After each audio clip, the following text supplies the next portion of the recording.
Hi everyone, this is the tech talk for Parasitic Souls. Parasitic Souls is my very first iOS game that I developed during Make Games with the Summer Academy 2014. And since this is the tech talk, let me just go ahead and give you a brief overview of what we have here. The only thing that's really happening is the flashing eyes, and that's just a image, sets of images that are getting processed over and over in a loop to create this very active looking screen background. Now, my game is a RPG styled action game, and let's go ahead and get right into it. So I press start, and there's three data files. So how I made three data files is a lot of the data being stored right now, since this was prior to learning core data, I use NS user defaults for all the saving. And when I'm saving stuff by NS user defaults, you give it a unique key for saving to NS user defaults. And before saving it, I have for every single key, every single key starts with a number, 1, 2, or 3, and that 1, 2, or 3 corresponds to which data file it's referencing. So whichever data file I press, I keep track of.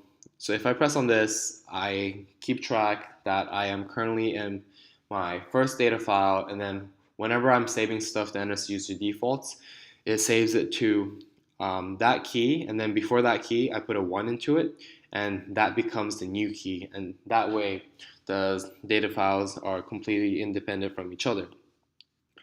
So for the purpose of the demo, I have two new games and one continue game. I'm just going to go ahead and use the continue game. And it brings us to the screen, which shows us a level-based screen, a level selection screen. And some of you may be familiar with Candy Crush. I was trying to go for the similar feel where users could select levels, and as they play the most recent level, they keep unlocking levels. But instead of a puzzle game, obviously mine is a action game. So let me go ahead and click on one of the levels, and you see that I'm this creature right here, and attacks are done by swiping.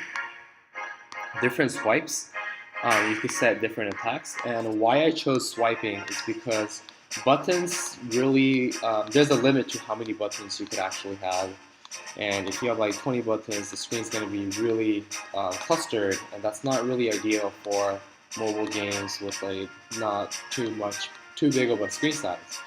And that's why swiping allows us to have as many attacks as we want, and all we have to do is set a attack to a unique swipe pattern. So if you could see these orbs that pop up, it represents the pattern. So this would mean that 2 swipes to the right, and this would be 2 swipes to the down. This would be 1 right, 1 down. And if I go ahead and press menu and configure moves, it gives us a list of all the moves that we currently have unlocked. So in my game, you could play as any characters you want that are available within game, and you could unlock every single move that is being used within the game. I will show you just in a second how we move through creatures, how to swap body. That's actually one of the attacks, body swap. And let me go ahead and click on Ninja Star. It brings us to this screen right here. So this screen right here is where we get to customize and set a unique swipe pattern. So right now it says our current pattern to perform a Ninja Star attack is this, 2 up swipes, or 2 ups. So I could go ahead and change that and make it 1 up, and then save the attack pattern, and then it'll update right here with the U. Now let me talk about how the swipe patterns are being done.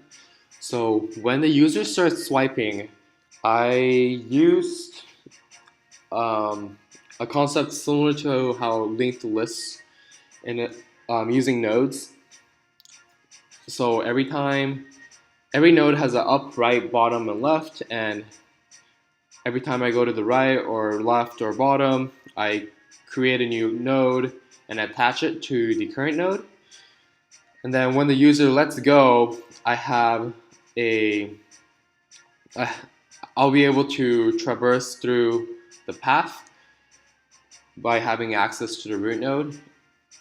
And the nodes, the data of the nodes is the name of the attack, and that attack gets processed, and that's how all the attacks are being saved, and that's how the attacks are being actually performed. So let me go ahead and exit that real quick. So as you saw, we do a 1-up swipe now instead of the 2-up swipe. So if I go back here and do 1-up swipe, it does a ninja start. If I do a 2-up swipe, nothing is set, so nothing happens. So as you can see, every single monster that I slay, there is a dead body. And currently I have a body swap that is set for two down. So if I do 2 down, you get this white orb, and if that white orb touches a dead body, you actually become that creature. And to try to help people to notice being able to identify themselves compared to the computer, I try to add this orange glow. And let me see, the characters, the enemies, if they're a certain distance away, they're made so that they automatically move towards you. So enemies, they're either walking towards you or attacking you pretty much. And all the visual stuff was made using Sprite Builder, which is somewhat similar to Sprite Kit. Let me see, what else is there? And as you can see, if I get hit, the whole screen flashes red a bit to make it more appealing for players. And that's just done by having a red screen on top all the time. And if I get hit, the red screen is by default 0 alpha, and if I get hit, that alpha instantly becomes 1 and decreases back to 0, and this creates a sort of red flashy look.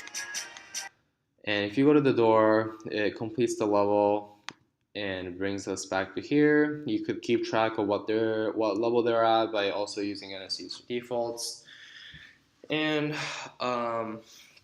how you actually unlock the attacks. So you can see this green bar right here. That's the mastery of the character. Since I already mastered the goblin and acquired the ninja star attack, it's already fully green.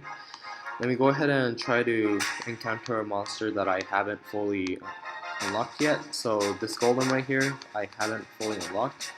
So let me go ahead and destroy them and then take over their body. So now, as you can see, as I defeat monsters, that bar fills up, and when that bar fills all the way up, I get to acquire the golem's attack. And that's pretty much it for my game.